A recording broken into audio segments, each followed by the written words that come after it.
అలాగే మనందరికీ ఉపయోగపడే మాటలుగా ఉండాలి అని నేను మనస్ఫూర్తిగా ఆశిస్తున్నాను. అయితే ఒకసారి హెబ్రీయులకు రాసిన పత్రికలో నుంచి ఒక మాట చదివి ఆ తర్వాత నేను ఎన్నుకున్నటువంటి పాఠ్య భాగం వైపుకు నేను వెళతాను. హెబ్రీ పత్రిక మనం గనక అధ్యాయం అనగా 13వ అధ్యాయం గనక మనం చూస్తే మనకు కష్టమైనటువంటి కొన్ని మాటలు కనిపిస్తాయి. మీకు దేవుని వాక్యమును బోధించి 7వ వచనం గురించి మాట్లాడుతున్నాను. మీకు దేవుని వాక్యమును బోధించి మీ పైన నాయకులుగా ఉన్న వారిని జ్ఞాపకము చేసుకొని వారి ప్రవర్తన ఫలమును శ్రద్ధగా తలంచుకొనుచు వారి విశ్వాసమును అనుసరించండి. ఇది ఒక దగ్గర పెట్టుకుంటారు, సరిపోతుందా? ఓకే. ఇది దేవుడు మనకిస్తున్నటువంటి ఒక ఆజ్ఞ. దైవజనులను, మనకు వాక్యము బోధించిన వారిని, మనకంటే ముందు నడిచిన వారిని మనం జ్ఞాపకం చేసుకోవటం అది తప్పు కాదు, అది మంచిది, అది ఆశీర్వాదకరం, అది చేయదగినది మాత్రమే కాదు, చేసి తీరవలసినటువంటి ఆజ్ఞ. కనుక మీకు వాక్యోపదేశం చేసిన వారు, మీ పైన నాయకులుగా ఉన్నవారు, మీ కొరకు శ్రమించిన వారు, మీ కొరకు తమ జీవితాలను విత్తిన వారిని జ్ఞాపకం చేసుకోవటం దేవుడు మనకిస్తున్నటువంటి బాధ్యతతో కూడినటువంటి ఆశీర్వాదము కూడా. ఇలా నీతిమంతులను జ్ఞాపకం చేసుకున్నప్పుడు నీతిమంతుల పట్ల వారి ప్రవర్తన ఫలమును మనము కలిగి ఉండేందుకు, వారి విశ్వాస జీవితమును శ్రద్ధగా అనుసరించేందుకు ప్రయత్నం చేసినప్పుడు మనకు ఆశీర్వాదం. ఆ ఆశీర్వాదం మనం కోల్పోకూడదు ఎప్పుడు కూడా. ఆ ఆశీర్వాదం మనలో ఎప్పుడూ ఉండేట్లుగా మనం ప్రయత్నం చేయాలి. మన ముందు నడిచినటువంటి దైవజనులు అనేకులు మనకు వాక్యోపదేశం చేశారు. మీ జీవితాలలో మీకు వాక్యోపదేశం చేసిన వారు మీ తల్లి ఉండొచ్చు, మీ తండ్రి ఉండొచ్చు, మీ భర్త ఉండొచ్చు, మీ స్నేహితురాలు ఉండొచ్చు, లేకపోతే మీ సంఘ కాపరి అయి ఉండొచ్చు.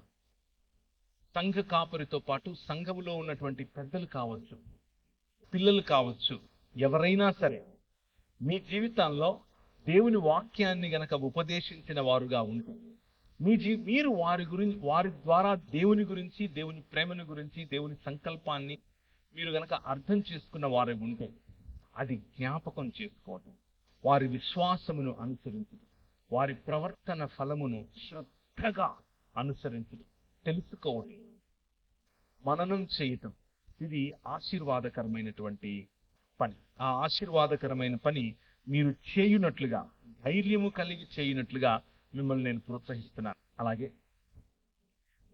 ఆ ఆశీర్వాదము మనకిచ్చేటటువంటి దేవుడు అనగా వాగ్దానముతో కూడినటువంటి ఆజ్ఞను ఇచ్చేటటువంటి దేవుడు మనిషిని తన స్వరూపమందు తన పోలిక చొప్పున చేశాడు.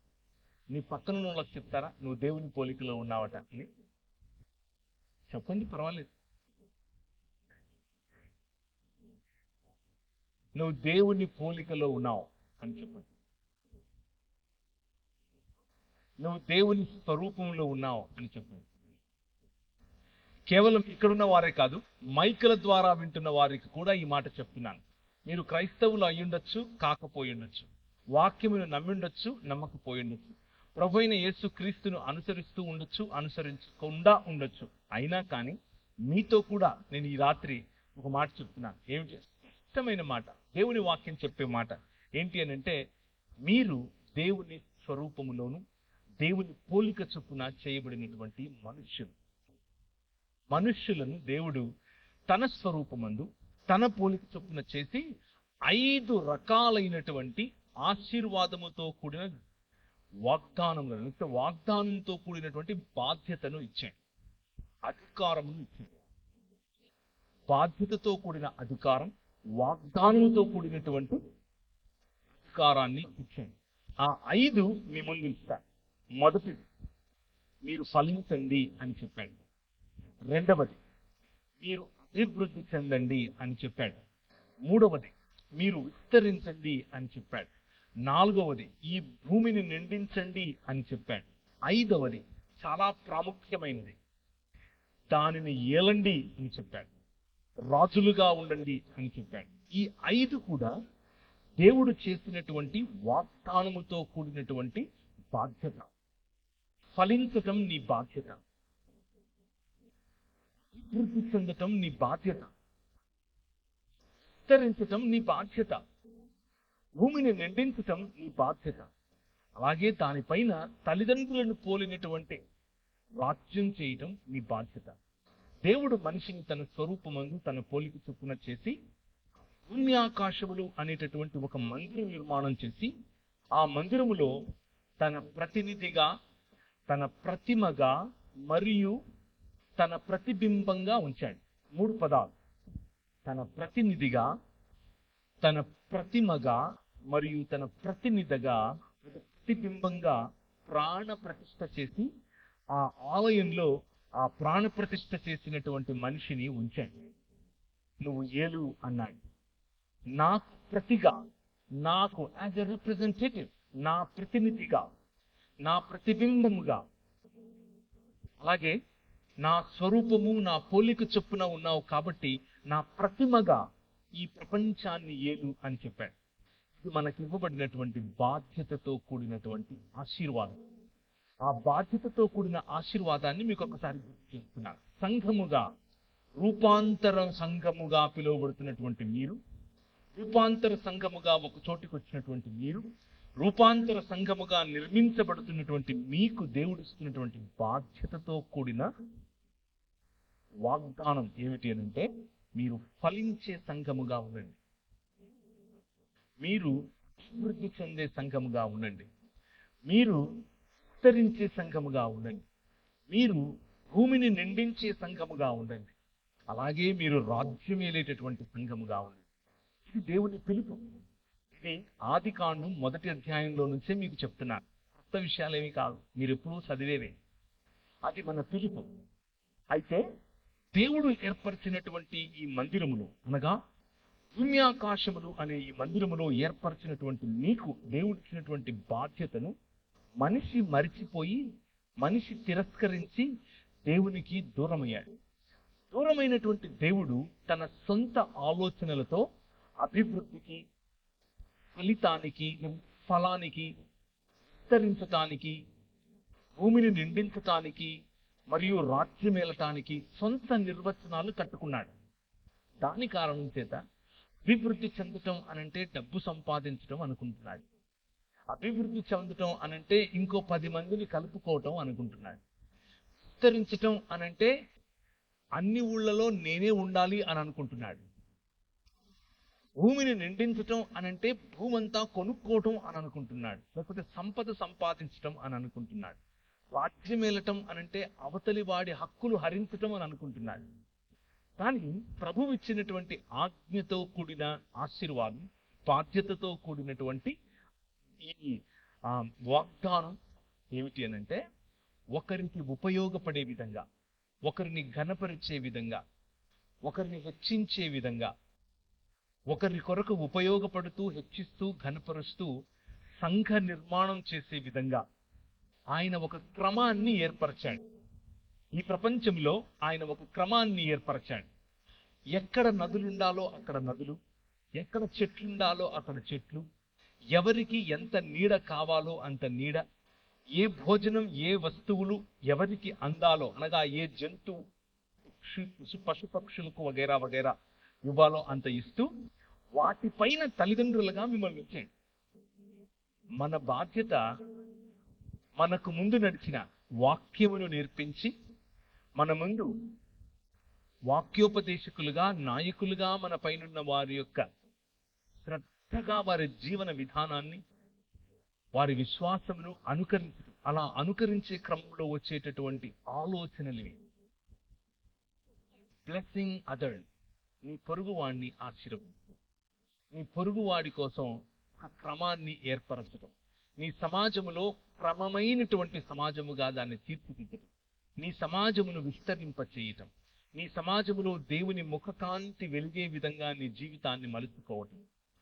దేవుని ముఖకాంతి వెలగటం అన్న విషయానికి రూపాంతర సంఘము అన్నదానికి చాలా కనెక్షన్ ఉంది.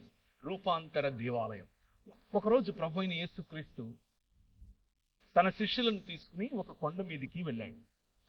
కొండ మీదకి వెళితే ఆ కొండ మీద చూస్తూ ఉండగానే పేతురు, యాకోబు, యోహాను, ఆంద్రియ వగైరా వాళ్ళు ఒకవైపు కూర్చుని చూస్తూ ఉండగానే ఆయన రూపాంతరము చెందటం చూస్తారు. రూపాంతరము చెందటం చూసినప్పుడు చాలా భలే అనిపించింది. నేను ఇక్కడే ఉండిపోతాను అని అనుకున్నాడు. పేతురు అన్నాడు, ఇక్కడ నీకొక పర్ణశాల, నాకొక పర్ణశాల. ఏలియా దిగొచ్చాడు, ఏలియాతో మాట్లాడుతున్నాడు, దేవదూతలు వచ్చి ఆయనకు పరిచారం చేస్తున్నారు. భలే ఉంది, వండర్ఫుల్ ఎక్స్పీరియన్స్ అని అనుకున్నాడు. ఎంత సమాధానకరమైన, ఎంత దేవుని రాజ్యమును అనుభవించేటటువంటి ఈ అనుభవంలో ఇలాగే ఉండిపోతే ఎలా ఉంటుంది అని అనుకున్నాడు. రూపాంతరం చెందినటువంటి ఆ కొండ మీద దేవుని వాక్యం మార్కు సువార్తలో ఎలా రాసిందంటే, ఈ లోకమందు ఏ చాకలియు అంత చనువుగా చెయ్యలేడు అన్నట్లుగా తన వస్త్రముల గురించి మెరిసిపోతున్నాయి అన్నట్లుగా రాశాడు. అలా రూపాంతరం చెందినటువంటి ప్రభువును చూసి ఆనందించినటువంటి పేతురు, అదే పేతురు పత్రిక రాస్తూ ఏమంటున్నాడంటే, నేను ఆయన గురించి తండ్రి అయిన దేవుడు, ఈయన నా ప్రియకుమారుడు, ఈయన మాట వినండి అని చెప్పినప్పుడు నేను విన్నాను, నా చెవులారా విన్నాను, ఆయనను చూశాను, నేను దాన్ని అనుభవించాను, ఆయన్ని తాకాను. కానీ అంతకంటే గొప్పదైన, ఆ అనుభవానికంటే గొప్పదైనటువంటి ప్రవచన వాక్యము నీ చేతిలో ఉంది. ఒకసారి నీ బైబిల్ చూపిస్తావా?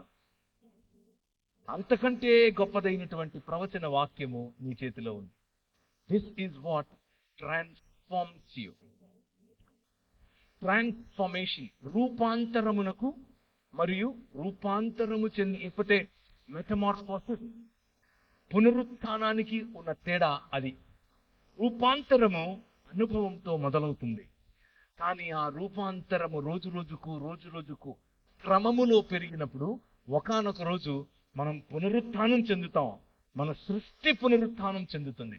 ప్రభువు ఇచ్చినటువంటి 5 రకాలైనటువంటి ఆజ్ఞలతో కూడినటువంటి బాధ్యత, ఆజ్ఞలతో కూడినటువంటి ఆశీర్వాదములు మనము నిజమైన మనుష్యులుగా ఈ ప్రపంచంలో జరిగించాలి అని ఆయన అనుకుంటే, మనం అలా జరిగించక అంధకార సంబంధమైన దురాత్మ సమూహముల చేత చిక్కుబడి, అంధకార సంబంధమైన దురాత్మ సమూహములు ఇచ్చేటటువంటి అనుభవం, రుచి, చూపుకు ఇంపుగా కనిపించటం వగైరా వగైరా ఆకర్షణ లోనైన కారణం చేత దేవుణ్ణి తిరస్కరించి దేవునికి దూరమైనటువంటి సమాజం ఏర్పరచుకున్నటువంటి సిస్టమ్స్, ఆ సమాజం ఏర్పరచుకున్నటువంటి వ్యవస్థలు, ఆ వ్యవస్థలు రోజు రోజుకు మనిషిని క్షీణింపచేసి లెస్సర్ హ్యూమన్ బీయింగ్, లేకపోతే డీహ్యూమనైజ్ చేస్తూ వచ్చాయి.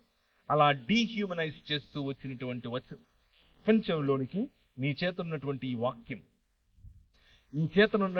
వాక్యం ప్రపంచాన్ని రూపాంతరము చెందించటానికి, సమాజములను రూపాంతరము చెందించటానికి, మనుష్యులను రూపాంతరము చెందించటానికి, అనుభవాలను రూపాంతరం చెందించటానికి, సంబంధాలను రూపాంతరం చెందించటానికి మీ మధ్యకు ఆయన మీ చేతికి ఇచ్చాడు. ఈ వాక్యాన్ని మనం గమనిస్తున్నాం. అయితే ఈ వాక్యంలో ఒక చక్కటి మాట మీకు వినిపిస్తుంది. అదేమిటి అనంటే, నిత్య నిబంధన. ఈ రూపాంతరము కొరకు చేసినటువంటి నిబంధన. దేవుడు మనుష్య సమాజానికి, మనుష్యులను రూపాంతరము చెందించటానికి ఒక నిబంధన చేశాడు. ఆ నిబంధనను 5 రకాలుగా బైబిల్ గ్రంథం మనకు చెప్తుంది. 5 ఆశీర్వాదముతో కూడినటువంటి ఆజ్ఞలను నేను మీకు చూపించాను. మొదటిగా 2 5 రకాలుగా ఒకే నిబంధన మన మధ్యకు రావటం, సృష్టి క్రమం మొదలుకొని ఇప్పటి వరకు మానవ చరిత్రలో జరిగినటువంటి గమనం ఇది. దాన్ని మీకు వివరిస్తాను. మనిషి యొక్క ప్రయాణం. చాలా మంది మనిషి యొక్క ప్రయాణం ఏమనుకుంటారంటే, అలా పుడతాడు, ఇలా చనిపోతాడు, చనిపోయిన తర్వాత ఏదో లోకానికి వెళ్ళిపోతాడు. ఇది సాధారణంగా మత ప్రాతిపదికన ఉన్న వాళ్ళ యొక్క ఆలోచన విధానం. అందులో కొద్దో గొప్ప సత్యం లేకపోలేదు. కానీ బైబిల్ గ్రంథం చెప్పేటటువంటి సంపూర్ణ సత్యాన్ని ఈరోజు మీకు చెప్పే ప్రయత్నం చేస్తాను. 5 రకాలైనటువంటి ఒకే కవెనెంట్, ఒకే నిబంధన, రూపాంతరమును కోసం రూపింపబడినటువంటి నిబంధన 5 రకాలుగా 5 సమయాలలో మానవ మనుగడలోనికి రావటం మనం గమనించాలి. మొదటిగా ఆదికాండంలోనే మనుషులు విస్తరించి ఫలించి భూమిని నిండించి, కానీ వారి ఇచ్చ చొప్పున, వారి యొక్క ప్రణాళిక చొప్పున నగర నిర్మాణం చేసుకొని సంబంధాలను కోల్పోయి మనుషుల మధ్య మనుషులు హేట్రెడ్, మనుషుల మధ్య మనుషులు పొరపొచ్చాలు, సంబంధాలలో చేదు, మనుషులను కోల్పోయేటటువంటి మనుషులుగా తయారై స్వంత సహోదరుణ్ణి చంపిన తరువాత కయ్యను వెళ్లి నగరాలను నిర్మించుకుంటూ ఉంటే, ఎందుకు అనంటే భద్రత కోసం. ఎవరి నుంచి భద్రత అనంటే సాటి మనిషి నుంచి భద్రత అన్నటువంటి గోడలను నిర్మించుకోవటం మొదలు పెట్టాడు మనిషి. దానికి నాగరికత అని పేరు పెట్టాడు. నాగరికతలలో ఎదుగుతున్నటువంటి మానవ సమాజం మెల్లిమెల్లిగా దేవునికి దూరం అయిపోయేటటువంటి మానవ సమాజంలోనికి దేవుని ప్రమేయం మనకు కనిపిస్తుంది. మనిషి యొక్క ఊహలోని, ఆలోచనలోని సమస్తము కేవలము ఎల్లప్పుడూ శక్తిది అన్నట్లుగా మనిషి పతనావస్థలో ఉన్న క్రమంలో దేవుడు ఒక్క వ్యక్తిని ఎన్నుకున్నాడు. దేవుడు ఈ ప్రపంచాన్ని, అందులో ఉన్నటువంటి కలుషితమైనటువంటి మనుష్యులను రూపాంతరము చెందించాలి అని ఆశపడ్డాడు. క్రొత్త సృష్టిని చెయ్యాలి అని ఆశపడ్డాడు. ఆ క్రొత్త సృష్టిని చేసేటటువంటి దేవుడు ఆ క్రమంలో మొట్టమొదటిగా ఒక్క కుటుంబాన్ని ఎన్నుకున్నాడు. కుటుంబం నూతన సృష్టికి పునాది. కుటుంబమే మొదటి సృష్టికి పునాది. నూతన సృష్టికి కూడా కుటుంబమే పునాది. ఆ కుటుంబం నోవహు కుటుంబం. నోవహు కుటుంబానికి చేసినటువంటి, నోవహు కుటుంబము ద్వారా సకల ప్రజలకు, సకల మానవాళికి చేసినటువంటి వాగ్దానం ఏమిటి అనంటే, నేను లయకారుణ్ణి కాదు, నేను నిన్ను పునరుత్థానం చెందిస్తాను, నేను నిన్ను రూపాంతరము చెందిస్తాను. రూపాంతరము చెందించటానికి నేను ఏర్పరచుకున్నటువంటి మాధ్యమంలో నువ్వు ఒకడివి అని చెప్పి ఒక ఇంద్రధనస్సును ఏర్పరచి ఆయన యొక్క కృపను, ఆయన తిరిగి మనలో నిర్మించబోయేటటువంటి నూతన సృష్టికి ఒక ప్రతీకగా, ఒక నాందిగా, ఒక సూచనగా ఆయన మనకిచ్చాడు. ఇది మొదటి నిబంధన. ఒకే నిబంధన, మొదటిసారి వినిపించినటువంటి నిబంధన. రెండవది, ఇప్పుడు సృష్టి ఇంకా పెరిగింది. సృష్టిలో ఉన్నటువంటి మనుషులు మళ్ళీ సమాజాలు కట్టడం మొదలు పెట్టారు. సృష్టిలో ఉన్నటువంటి మనుషులు మళ్ళీ నాగరికతను నిర్మించడం మొదలు పెట్టారు. మెసొపొటేమియా నాగరికత అని మొదలయ్యింది. ఆ మెసొపొటేమియా నాగరికతలో ఎత్తైన గోడలు చేయటం మొదలు పెట్టారు. ఇటుకలు మొట్టమొదటిసారిగా గొప్ప, లేకపోతే ఎత్తైనటువంటి గోడలు కట్టడం మొదలు పెట్టారు. వారి శిల్పకళ ముందు ఎవరూ సాటి రారు అన్నట్లుగా శిల్పకళతో నానా విధములైనటువంటి ధనం కోసం, అందం కోసం, పరువు కోసం, పరపతి కోసం, మనిషికి ఉన్నటువంటి అధికారాన్ని సూచించటం కోసం వారు వివిధమైన దేవీ దేవతలను తయారు చేసుకుని దాని ముందు సాగిలపడటం మొదలు పెట్టారు.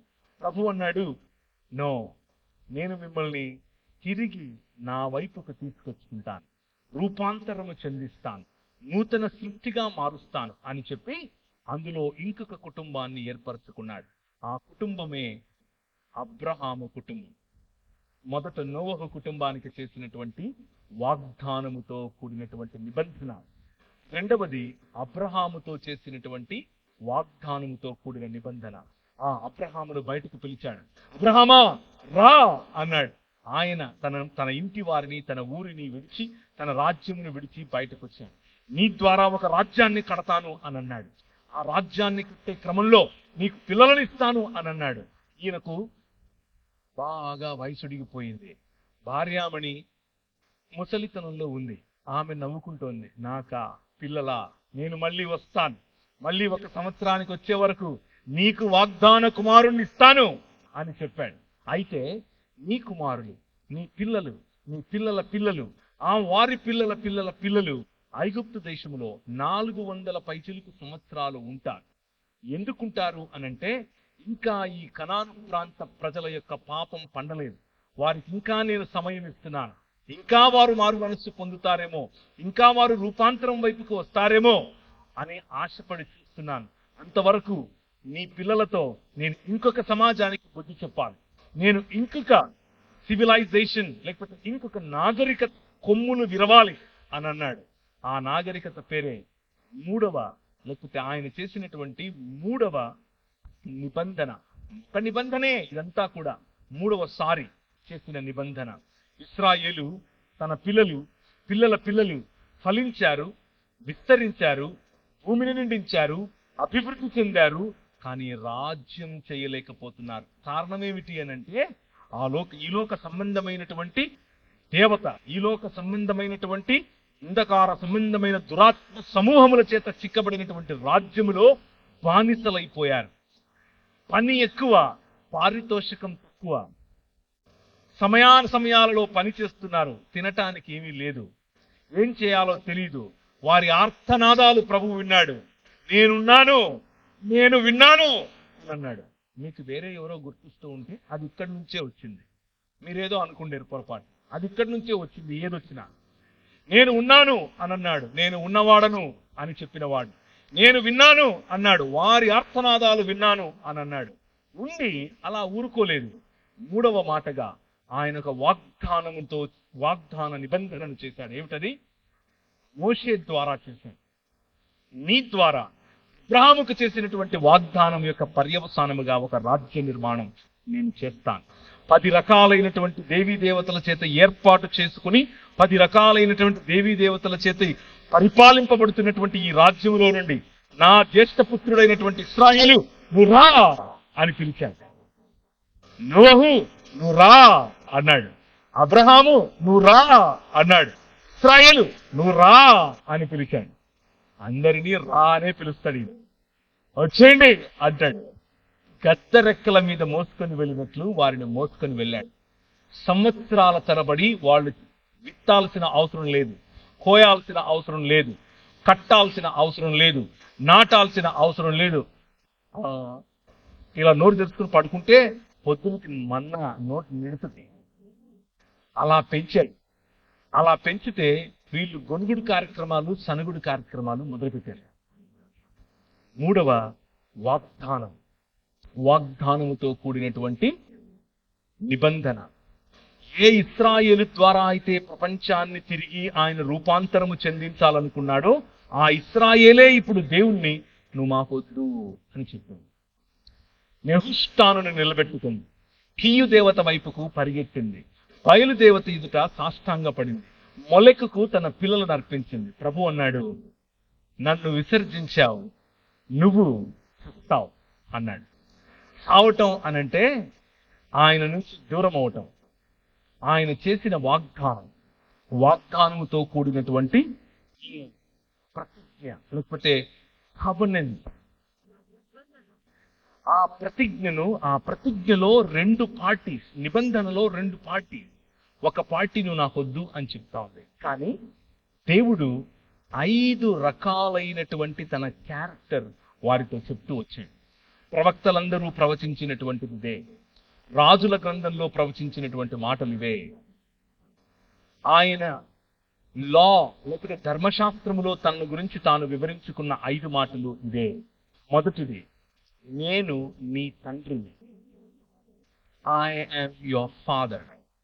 రెండవది, నేను నీ భర్తను, ఐఎమ్ యువర్ హస్బెండ్.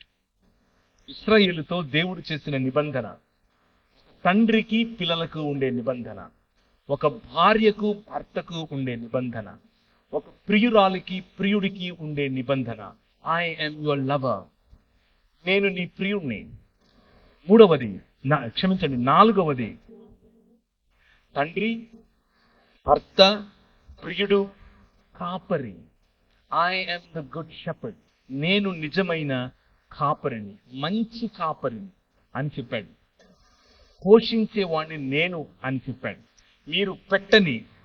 మీరు నాటని ద్రాక్ష తోటలలో తింటాను, మీరు పెట్టని కోటలలో మిమ్మల్ని పడుకునేలా చేస్తాను, మీరు స్వాధీనం చేసుకునేటటువంటి దేశం మీ కత్తి చేత కాదు, నా సన్నిధి కారణము చేత, నీతిగల నా దక్షిణ హస్తము చేత మీరు స్వాధీనం చేసుకుంటారు. ఎందుకు అనంటే ఐ యామ్ యువర్ కింగ్ అని చెప్పాడు. నేను నీ రాజును అని చెప్పాడు. తండ్రిని అన్నాడు, భర్తను అన్నాడు, ప్రియుణ్ణి అన్నాడు, కాపరిని అన్నాడు, రాజును అన్నాడు. తండ్రిలా ఫలింపచేయడం,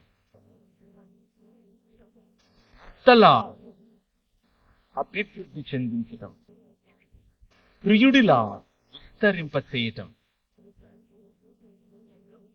కాపరిలా పోషింపబడటం, ఆ పోషణలో భూమిని నిండించటం, మరియు రాజులా రాజ్యం చేయటం. These are the connections. ఈ డాట్స్ ని కనుక మీరు కనెక్ట్ చేస్తే బైబిల్లో ఫ్లో అయ్యేటటువంటి ఈ నరేటివ్ ఒకసారి గమనించండి. 5 రకాలైనటువంటి ఆశీర్వాదములు, 5 రకాలైనటువంటి వాగ్దానములు, 5 రకాలైనటువంటి రిలేషన్షిప్, సంబంధం ప్రభు మనతో చేశాడు. అయితే ఆయన చేసినటువంటి నిబంధనలో నేను మీకు 3 చెప్పాను. మోషే వరకు చెప్పాను. 4వ నిబంధన మోషే తరువాత ఇశ్రాయేలు ప్రజలు, పగటిలో మేఘస్తంభముగాను మా మధ్యకు వచ్చావు, రాత్రిలో అగ్నిస్తంభముగా మమ్మల్ని నడిపించావు, రాజుగా మా మధ్యనున్నావు, మేము మీకు ఒక మందిర నిర్మాణం చేయాలనుకుంటున్నాం, మేము ఇలా ఒక టవర్ కట్టాలనుకుంటున్నాం అనుకుని దావీదు రాజు వెళ్ళి ఆయనను అడిగాడు. ఆయన అన్నాడు, నా కుమారుడి ద్వారా కడతాను అని అన్నాడు. నా కుమారుడి ద్వారా కడతాను. దావీదు అనుకున్నాడు సొలొమోను కడతాడు బహుశా అని అనుకుని సొలొమోను నిజంగానే కట్టడం మొదలు పెట్టాడు. ఆయన కట్టిన తరువాత, ఆ కట్టడం పూర్తయిన తరువాత షకీనా మహిమ దిగి వచ్చింది. కానీ అది ఎంత సత్యమో దానిని మించిన సత్యం, దానిని మించినటువంటి సంపూర్ణత, దానిని మించినటువంటి రూపాంతరము చెందేటటువంటి అనుభవం మన ప్రభు అయిన యేసు క్రీస్తులో 5వసారి నిత్య నిబంధనగా బెరిత్ ఒలాం అని పిలిచారు. బెరిత్ ఒలాం టు నోవా, బెరిత్ ఒలాం టు అబ్రహాం, బెరిత్ ఒలాం టు ఎవరు? మోషే, బెరిత్ ఒలాం టు డేవిడ్, డేవిడిక్ కవెనెంట్ అని పిలిచారు. బెరిత్ ఒలాం in and through one and only Jesus Christ, యేసు క్రీస్తు ద్వారా మనుషులందరినీ ఐక్యపరిచేందుకు ఒక నిబంధన చేశాడు. మనుషులందరినీ రూపాంతరము చెందించటం కోసం ఒక నిబంధన చేశాడు. ఆ నిబంధనలో తిరిగి యేసు క్రీస్తులో తండ్రిగా, భర్తగా, ప్రియుడిగా, కాపరిగా మరియు రాజుగా మన మధ్యకు తనను తాను కనపరుచుకున్నాడు. This is the plan of God. దేవుని యొక్క ప్రణాళిక. ఆ ప్రణాళికలో భాగంగా మనం ఈ తాడేపల్లిగూడెంలో ఒక సంఘముగా మారాం. ఎందుకు అనంటే ఎందుకు అనంటే దానియేలు ఒకానొక సమయంలో ఒక దర్శనం చూశాం. ఏ చేతి సహాయం లేకుండా తీయబడినటువంటి ఒక రాయిని చూశాం. ఆ రాయి ఇంతింతై మహాపర్వతమైంది. అది మహాపర్వతమై వచ్చి ఎక్కడ పడిందో తెలుసా? తాడేపల్లిగూడెంలో పడింది. అదే మీరు. ఈ ఒక్క నిబంధన మనుష్యులకు తండ్రిని గుర్తు చేస్తోంది. ఈ ఒక్క నిబంధన మీ ద్వారా ప్రజలకు భర్తకు ఉండేటటువంటి లక్షణాలు గుర్తు చేస్తోంది. ఈ ఒక్క నిబంధన ప్రేమ అంటే ఏమిటో మీ ద్వారా ప్రజలకు చూపిస్తోంది. ఈ ఒక్క నిబంధన మీ ద్వారా కాపరిత్వం అంటే ఏమిటో ఈ ప్రజలకు చూపిస్తోంది. ఈ ఒక్క నిబంధన నిజమైన సుపరిపాలన, రాచరికం ఎలా ఉంటుందో ఈ ప్రపంచానికి చూపించగోరుతోంది. ఆ నిబంధనలో భాగమే ఈ సంఘం. స్థానిక సంఘంలో భాగమైనటువంటి మీరు ఐక్యత కలిగి చేయవలసినటువంటి పని ఇదే. రీసెంట్ గా వచ్చినటువంటి ఒక సర్వే చెప్తాను మీకు. మెల్లిమెల్లిగా కొన్ని దేవుని వాక్యానికి సంబంధించినటువంటి అంశాలు ఓపెన్ చేసి చూద్దాం. కానీ ప్రభువు ఒకసారి కీర్తనల గ్రంథం 68వ అధ్యాయం 5, 6 వచనాలు ఎవరైనా మైక్ తీసుకుని తెలుగులో గట్టిగా చదవాలి. కీర్తనల గ్రంథం 68వ అధ్యాయం 5, 6 వచనాలు. వేరెవరైనా హోషేయ గ్రంథం 14వ అధ్యాయం 3వ వచనం చదవాలి. ఎవరికైనా మైక్ ఇవ్వండి దయచేసి. మైక్ లో చదివితే అందరికి వినపడుతుంది. 2 మైకులు లేవా?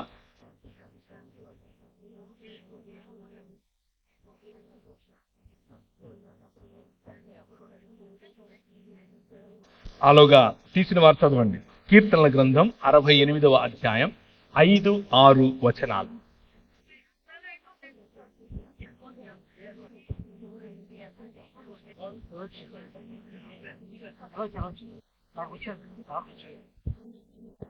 అక్కడ కనిపించాలిగా ఆమెకు, కనిపిస్తుందా? పోనీ నేను చదివేనా? చదవండి. కీర్తనల గ్రంథం 68, 5 నుంచి 6 వరకు. తన పరిశుద్ధాలయమందుండు దేవుడు తండ్రి లేని వారికి తండ్రియు, విధవరాండ్రకు న్యాయకర్తయు అయ్యున్నాడు. దేవుడు ఏకాంగులను సంసారులుగా చేయువాడు. ఆయన బంధింపబడిన వారిని విడిపించి వారిని వర్ధిల్ల చేయువాడు. ఆయన ఇచ్చినటువంటి వాగ్దానము, ఆయన చేసినటువంటి నిబంధన ద్వారా ఆయన వాక్యములో ఎలా చేయబోతున్నాడో స్పష్టంగా తన క్యారెక్టర్, తన నేచర్, తన స్వభావాన్ని తెలియచేస్తున్నాడు. హోషియా గ్రంథం 14వ అధ్యాయం 3వ వచనం. హోషియా గ్రంథం 14వ అధ్యాయం 3వ వచనం. అశ్షూరీయుల చేత రక్షణ నొందగోరము, మేమికను గుర్రములను ఎక్కము. మీరే మాకు దేవుడని మేమిక మీదట మా చేతి పనితో చెప్పము. తండ్రి లేని వారి ఎడల వాత్సల్యము చూపువాడవు నీవే కదా. చదవండి. వారు విశ్వాసఘాతకులు కాకుండా చాలు. తండ్రి లేని వారి ఎడల వాత్సల్యము చూపువాడు మన దేవుడు. కీర్తనల గ్రంథం 82:3. కీర్తనల గ్రంథం 82:3. పేదలకు తండ్రి లేని వారికి న్యాయమును తీర్చుడి. శ్రమగల వారికి దీనులకును న్యాయము తీర్చుడి. దరిద్రులను నిరుపేదలను విడిపించుడి.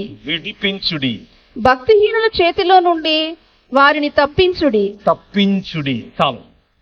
న్యాయము చేయటం, విడిపించటం, తప్పించటం, బలహీనులైన వారి పట్ల వారి పక్షంగా నిలబడటం, ఇదే మన దేవుని యొక్క స్వభావం. ఇదే ఆయన కుమారుని యొక్క స్వభావం.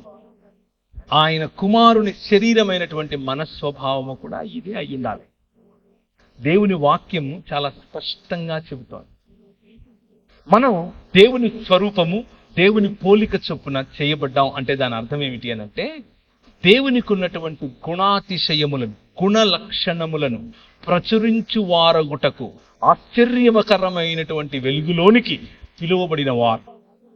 పేతురు గ్రంథంలో చెప్పినట్లు, మనల్ని పిలిచిన వాడి గుణాతిశయములను ప్రచురం చేయుటకై చీకటిలో నుండి ఆశ్చర్యకరమగు వెలుగులోనికి మిమ్మల్ని ఎలా పిలిచాడు? రాజులైన యాజక సమూహముగా పిలిచాడు. రాజులైన యాజక సమూహం చేయాల్సిన పనేమిటి? విడిపించటం, తప్పించటం, వారి పక్షమున నిలబడటం, వారికి బలమునివ్వటం, వారి తోడుగా నడవటం. అలాగే యెషయా గ్రంథం 1వ అధ్యాయం 17వ వచనం. దేవుని స్వరూపము, దేవుని పోలిక చొప్పున ఉన్నటువంటి మనుష్యులు చేయవలసినటువంటి మానవత, చూపించవలసినటువంటి మానవత, దేవుని హృదయం యొక్క గుండె చప్పుడు ఏమిటి? చదవండి 17వ వచనం. ఇశ్రాయేలు యొక్క వెలుగు అగ్నియును, అతని పరిశుద్ధ దేవుడు జ్వాలయునగును. అది అశ్షూరీయుల యొక్క బలురక్క చెట్లకును గత్స పొదలకును అంటుకొని ఒక్క దినమున వాటిని మృంగివేయును. 1:7. యెషయా గ్రంథం 1:7. 17. 1:7 అండి. 1వ అధ్యాయం 17వ వచనం. మీ దేశము 17. కీడు చేయుట మానుడి, మేలు చేయుట నేర్చుకోండి. న్యాయమును జాగ్రత్తగా విచారించండి. హింసింపబడు వారిని విడిపించుడి. హింసింపబడే వారిని విడిపించుడి. తండ్రి లేని వానికి తండ్రి లేని వారికి న్యాయము తీర్చుడి. న్యాయం తీర్చండి. విధవరాని పక్షముగా వాదించుడి. విధవరాండ్ర పక్షముగా వాదించండి. ఇది మన దేవుని గుండె చప్పుడు. ఒక్క చోట కాదు, 2 చోట్ల కాదు, 10 చోట్ల కాదు, వేల చోట్ల ఇదే మాట ఆయన మాట్లాడతాడు. ఆయన హృదయంలో ఉన్నటువంటివి 3 ప్రధానమైన లక్షణాలు. ఆయన ఎందుకు మనతో వాగ్దానం చేశాడు, ఎందుకు మనల్ని మనుష్యులుగా బ్రతకమంటున్నాడు, ఎందుకు మనతో నిత్య నిబంధన చేస్తానంటున్నాడు, ఆయన కలిగించబోయేటటువంటి ఆయన రూపాంతరముగా మనల్ని సృష్టించి నూతన సృష్టిగా ఒక నూతన రాజ్యములోనికి నడిపించినప్పుడు ఉండేవి కూడా 3 ప్రధానమైన లక్షణాలు. 1 న్యాయము, 2 కనికరం, 3 దీన మనస్సు. న్యాయము, కనికరము, దీన మనస్సు 5 రకాలుగా తనను తాను పరిచయం చేసుకున్నాడు. 5 ఆశీర్వాదములతో కూడిన బాధ్యతలను నీకు ఇచ్చాడు. 5 రకాలుగా తన నిబంధనను నీకు చూపించాడు. 3 గుణ లక్షణాలను నీలో కోరుకుంటున్నాడు. 3. మనం మతం కట్టేసుకుని నేనేం తీసుకుని వచ్చి నిన్ను దర్శించాలి, 1000 పొట్టేళ్ళు ఇచ్చేనా, నా కొడుకు పుట్టాడు వాడిని ఇచ్చేయినా, ఈ నదులన్నీ తీసుకొని తైలంగా చేసి నీకు ఇచ్చేయినా అని అడుగుతున్నాం. ఆయన అంటున్నాడు, ఇవన్నీ నాకు వద్దు బాబు, అవన్నీ వేరు రకాలైన దేవీ దేవతలు అడుగుతారు, వాటిని పక్కన పెట్టు. నేను అడిగేది 3. న్యాయమును జరిగించుటయు, కనికరమును ప్రేమించుటయు, దీన మనస్సు కలిగి నీ దేవుడైన యెహోవా ఎదుట జీవించుటయు. ఇంతే కదా నేను అడుగుతున్నాను. ఇది కష్టం అంటారా? చాలా కష్టం. కానీ పిలిచింది మాత్రం ఈ 3. దయచేసి గుర్తుంచుకోండి. తండ్రి లేని జీవితం గురించి కొన్ని విషయాలు మీకు చెప్తాను. నేను పుట్టినప్పటి నుంచి నా తండ్రి మొహం చూడలేదు. I never saw my father. నేను తండ్రి లేకుండానే పెరిగాను. మా అమ్మే నాకు తండ్రి, మా అమ్మే నాకు తల్లి. మా తాత, మా అమ్మ వాళ్ళ నాయన నాకు తండ్రి స్థానంలో అన్ని చేసింది. ఇంటి పేరుతో సహా ఆయనదే. తండ్రి లేని జీవితాలు, తండ్రి లేని కుటుంబాలు ఎలా ఉంటాయి అని నేను మీకు కొన్ని విషయాలు చెప్తాను. తండ్రి లేని జీవితాలు, తండ్రి లేని కుటుంబాల్లో ఎలా ఉంటుంది అనంటే, పిల్లల్లో సెల్ఫ్ కాన్ఫిడెన్స్ నశించిపోతుంది. పిల్లల్లో భద్రత లేకుండా పోతుంది. పిల్లల్లో భవిష్యత్తు పట్ల ఆందోళన ఉంటుంది. పిల్లలు బాస్టన్ స్కూల్స్ అంటే అర్థం ఏంటంటే బాల నేరస్తులు ఎక్కువగా జైల్లో ఉండేది తండ్రి లేని కుటుంబాల నుండే. తండ్రి లేని కుటుంబాల నుంచే ఒక 100 మంది గంజాయికి మరియు మాదక ద్రవ్యాలకు అలవాటు పడ్డారు అనంటే అందులో 74% తండ్రి లేని వారే అయి ఉంటారు.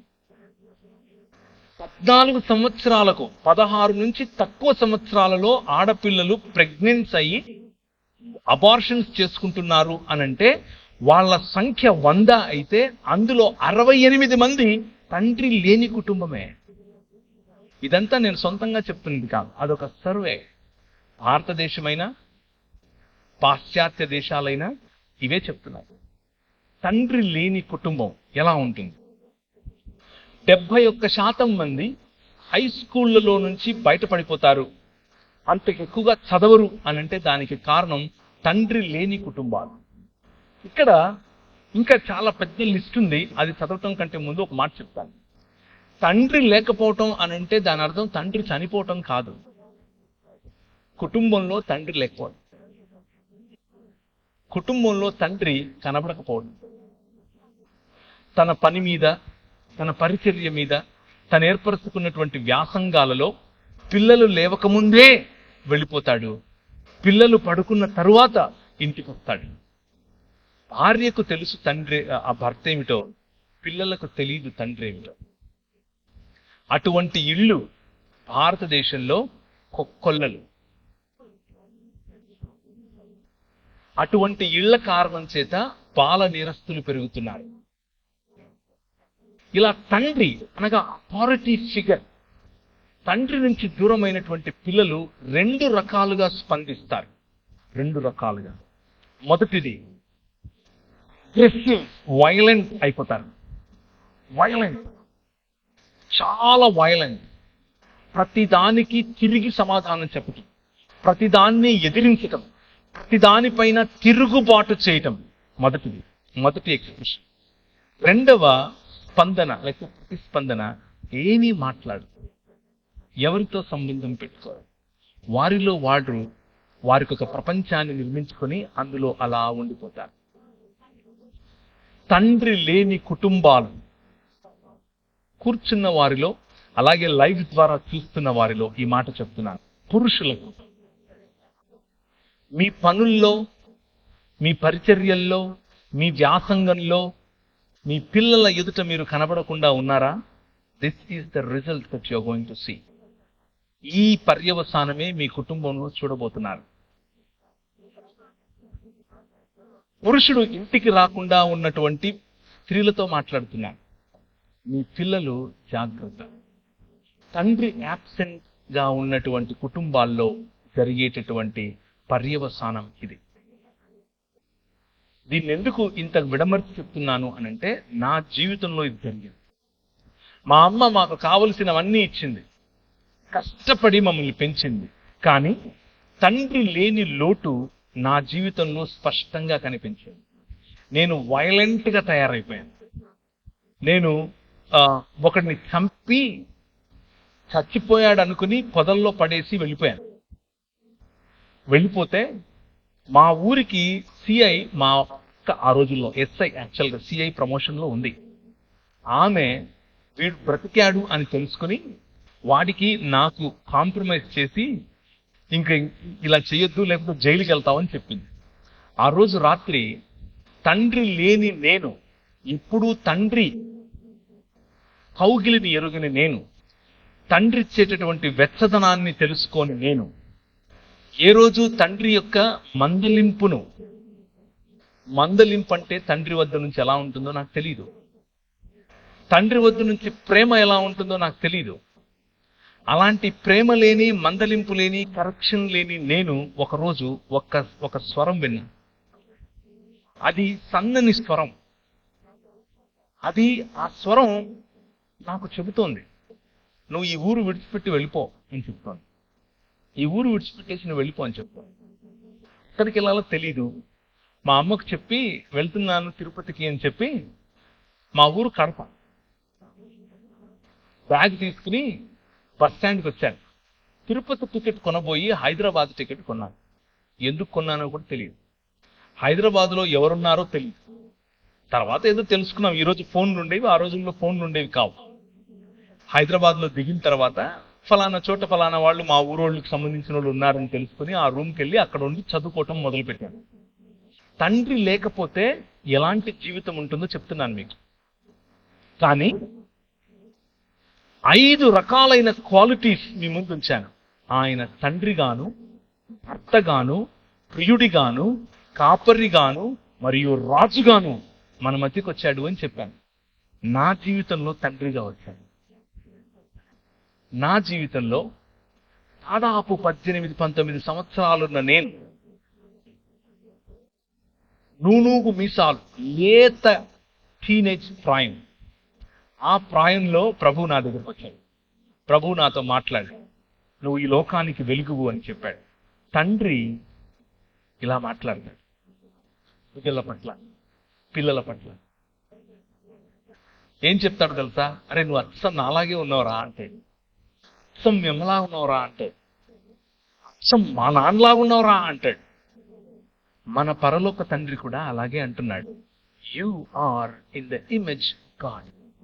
నువ్వు దేవుని స్వరూపం, నువ్వు దేవుని పోలిక. ఎందుకంటే ఆయన నీ కన్న తండ్రి. నీ పట్ల, నీ దగ్గరికి అన్న తండ్రి ఈ మాటలు తీసుకొని వస్తున్నాడు.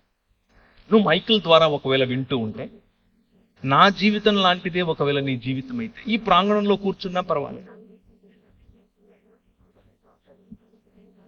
తండ్రి ఎరుగనటువంటి జీవితం నీదైతే, రెబెలియస్ గా నువ్వు తిరుగుతున్నావా? హద్దు ఆపు లేకుండా నువ్వు తిరుగుతున్నావా? నీ పర్సనల్, నీ వ్యక్తిగత జీవితంలో అందరి ముందు బాగున్నావు, ఎవ్రీథింగ్ ఈజ్ గ్రేట్, చాలా బాగుంది, సూపర్, నవ్వుంది మొహంలో, కానీ లోపల ఏదో తెలియని లావా ఉబుకుతోందా? లోపల ఏదో తెలియని ఒంటరితనం ఉందా? నన్ను కూడా ఇలా కౌగిలించుకుని ఒకరు ముత్తాడితే ఇంత బాగుంటుంది అన్న ఫీలింగ్ లో నువ్వు ఉన్నావా? అమ్మాయిలైనా అబ్బాయిలైనా, మీ వయసు 50 అయినా 20 అయినా, అందరిలో ఉండే ఫీలింగ్, తండ్రి మా నాన్న కావాలి, మా నాన్న మాట్లాడితే ఎలా ఉంటుంది, మా నాన్న నన్ను టచ్ చేస్తే ఎంత బాగుండేది, మా నాన్న నన్ను కౌగిలించుకుంటే ఎలా బాగుంటుంది. ఈ పరలోక తండ్రి ఈ రోజు రాత్రి మీతో మాట్లాడుతున్నాడు. ఐ యామ్ యువర్ ఫాదర్, నేనే నీ తండ్రిని. ఐఎమ్ దేర్ ఫర్ యూ, నేను నీకోసం ఉన్నాను. నువ్వంటే నాకు ఎంత ముద్దో తెలుసా? నిన్ను చూడకుండా ఒక్కరోజు కూడా ఉండలేను నేను. నువ్వు మాట్లాడుతుంటే నాకు అదేదో వైలెన్స్ వేసినట్లు ఉంటుంది. That's how your God feels about you. నీ పట్ల నీ తండ్రికి ఉండేటటువంటి హృదయం ఇది. ఎంతగా నిన్ను ప్రేమిస్తాడంటే నీ తండ్రి, నీ కోసం చచ్చిపోయేంతగా చెబుతారు ఈ లోకంలో ఉన్న తండ్రులు, కానీ మా నాన్న చేసి చూపించాడు. వచ్చి మనందరినీ మళ్ళీ ఒక్క కుటుంబంగా చేయటం కోసం తన శరీరాన్ని విరిచాడు. రూపాంతరము చెందించటం కోసం రూపురేఖలు లేకుండా పోయాడు. అయితే ఆ రూపాంతరము కేవలం అనుభవంగా ఆగిపోకూడదు. ఆ రూపాంతరము తండ్రిగా వచ్చినటువంటి ఈ దేవుని యొక్క రూపాంతర చరిత్ర కేవలం అనుభవంతో ఆగిపోవడానికి వీల్లేదు. దానికి ఒక మనుగడు ఉండాలి, దానికి ఒక చరిత్ర ఉండాలి, దానికి ఒక భవిష్యత్తు ఉండాలి, ఎప్పటికీ సమసిపోయినటువంటి భవిష్యత్తు ఉండాలి.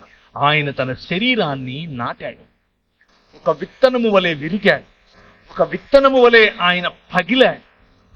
దున్నబడినటువంటి ఆయన శరీరం నాటబడిన తర్వాత 3 రోజులైన తర్వాత,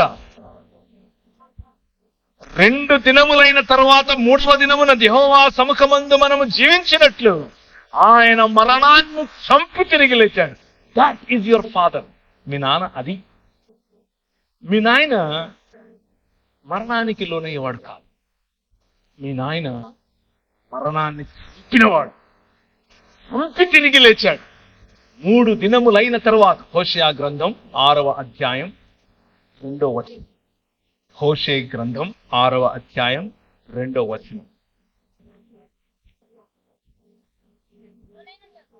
2 దినములైన తరువాత ఆయన మనలను బ్రతికించింది, మనం ఆయన సముఖమందు బ్రతుకున్నట్లు 3వ దినమున ఆయన మనలను స్థిరపరచును. ఈ తండ్రి హృదయం ఏమిటి అని అంటే, మీ నాయన హృదయం ఏమిటో అంటే, కేవలం రూపాంతరము అన్నది ఒక అనుభవంగా ఆపటం కాదు. ఈ మరణాన్ని చంపి నూతన సృష్టిగా నిన్ను మలచటం. నేను ఫేస్బుక్ లో ఒక పిక్చర్ చూశాను, మీలో కూడా చాలా మంది చూసే ఉంది. ఒక ఆయన నిలబడుకొని సుత్తి ఉలి తీసుకుని ఇలా కొట్టుకుంటున్నాడు. ఇలా కొట్టుకుని లావుగా ఉండే ఆయన సన్నగా మంచిగా సీమ్గా తయారవుతున్నాడు. అలా శిల్పకారుని వలె నీ తండ్రి ఈ ప్రపంచాన్ని, ప్రపంచంలో ఉన్న మానవ సమాజాన్ని తన వైపుకు, తన బిడ్డగా మలుచుకుంటున్నాడు. అయితే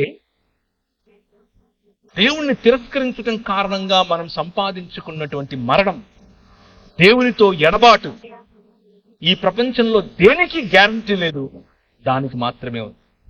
మరణం తప్పదు ప్రతి ఒక్కరికి, నీకైనా నాకైనా, మనకంటే ముందు పోయిన వారికైనా మన తరువాత పోయే వారికైనా. మరణం death is only guarantee in this world. దాన్ని మించిన గ్యారంటీ ఏది లేదు. కానీ దానికంటే బెటర్ గ్యారంటీ ఇంకొకటి ఉంది. అదేమిటి అనంటే, మా నాయన తన శరీరాన్ని నాటి 3 దినములైన తర్వాత బయటకు తీసి అంటున్నాడు, మరణమా నీ ముల్లెక్కడా అని పిలుస్తున్నాడు. ఈ రాత్రి నేను మీకు ఇచ్చేటటువంటి వాగ్దానం, ఆయన చేస్తున్నటువంటి వాగ్దానం, ఈ నిబంధన యొక్క సారాంశం, 5 రకాలుగా నేను చేసిన నిబంధనల యొక్క సారాంశం ఏమిటో తెలుసా? పునరుత్థానం, రూపాంతరము యొక్క చర్మగీతం, పునరుత్థానం, ఎప్పటికీ వాడిపోయినటువంటి శరీరాలు. ఆయన అలా వస్తాడు. ఆయన్ని మీరు చూస్తారు, గుర్తుపడతారు, మాట్లాడతారు. You can touch him, you can touch me. మీరు నన్ను కూడా చూస్తారు. ఏ బట్టని తెచ్చుకొని వచ్చాక మా ఊరికి, నీ పేరు ప్రవీణే కదా, you will ask me.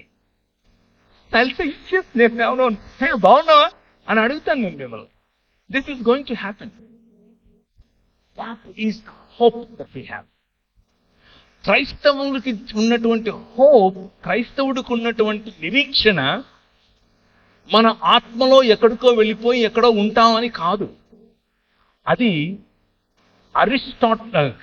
Plato చెప్పినటువంటి ఒక మిథాలజీ, ప్లేటో చెప్పినటువంటి ఫిలాసఫీ. ప్లేటో తరువాత నియో ప్లేటోనిజంగా మారింది. దాని నుంచే భగవద్గీతను రాశారు. నాస్టిసిజం, అరిస్టాటిలియన్ థియరీ మరియు ప్లటోనిక్ థాట్, ఈ మూడింటిని కలిపితేనే భగవద్గీత యొక్క సారాంశం. బైబిల్ అది కాదు, పురాణముల యొక్క సారాంశం అది. బైబిల్ ఆత్మల గురించి మాత్రమే మాట్లాడదు. బైబిల్ నీ శరీరముతో కూడి సశరీరుడై తిరిగి లేచినటువంటి యేసు క్రీస్తు మీ నాయన, అలాగే నువ్వు లేస్తావు, అలాగే నువ్వు బయటకు వస్తావు. ఇప్పుడున్న దానికంటే అందంగా. నాకు బహుశా కొంచెం వెంట్రుకలకు వస్తాయి, నాకు బహుశా లొట్టపని ఉంది, నేను బహుశా ఇప్పుడులాగా కాకుండా అందంగా కనిపిస్తా. ఇప్పుడు కేవలం నా భార్యకి అందంగా కనిపిస్తా.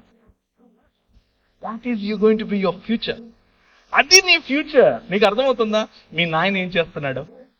Now can you read Ephesians chapter, ఎఫెసీయులకు రాసిన పత్రిక 1వ అధ్యాయం 10వ వచనం. ఆయనకు ఒక సంకల్పం ఉంది.